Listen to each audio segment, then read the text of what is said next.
আমাৰ ইয়াতে প্ৰায় 60-70টামান পৰিয়াল এতিয়ালৈকে পানীত আছে আৰু তেওঁলোকক আজিৰ পৰা যিটো ৰাজহ বিভাগৰ মন্ত্ৰী ডাঙৰী আছে, আয়ুক্ত ডাঙৰী আছে, তেখেতক নিৰ্দেশ দিছে জিলা প্ৰশাসনক যাতে তেওঁলোকে সকলোৱে এই বিপদৰ সময়খিনিত যিখিনি আমাৰ চৰকাৰী সাহায্য পায়।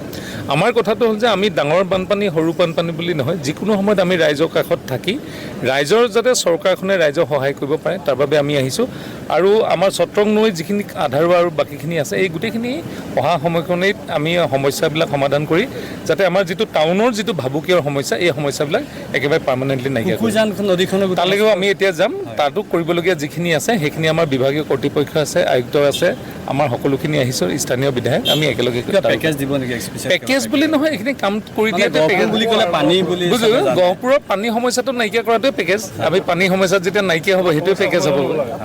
পানী সমস্যা দূৰ হৈছে, কিন্তু অলপ আছে সেইখিনি অলপ যিখিনি আছে সেইখিনিও নাইকিয়া কৰিম, কাৰণ আমাৰ কথাটো হ'ল যে সম্পূৰ্ণ নাইকিয়া হ'ব লাগিব। কৃষি বিভাগৰ কাৰ্যালয়টো সম্পূৰ্ণ কালি মাননীয় কৃষি বিভাগৰ মন্ত্ৰী সোনকালে আহিব, তেখেতে গোটেই কথাখিনি ক'ব পাৰিব। মহন্ত ডাঙৰীয়া আহিছিলে, ডিষ্ট্ৰিক্ট কমিশ্যনাৰ আহিছে, আমি আৰু আমাৰ chief engineer water resource disaster আমাৰ ৰেভিনিউ ডিপাৰ্টমেণ্টৰ টপ লেভেল অফিচাৰ আহিছে।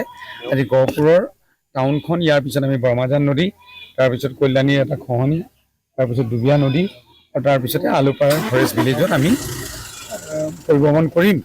আৰু চট্ৰঙত ইতিমধ্যে 20 কোটি টকা প্ৰায় নহ'লেও 1 কিলোমিটাৰ, আমি 1 কিলোমিটাৰ মাথাউৰি দুইফালে গাৰ্ডৱাল নিৰ্মাণ কৰিবৰ কাৰণে আজি মন্ত্ৰী ডাঙৰীয়াই মোক মৌখিকভাৱে এটা আশ্বাসন দিছে।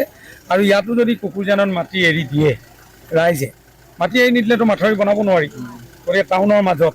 আৰু এইটোৱে হস্পিটেল নষ্ট কৰিছে গোটেই টাউনখন, তেখেতলোকে বছৰ জীৱনক পানী খাই আছে। গতিকে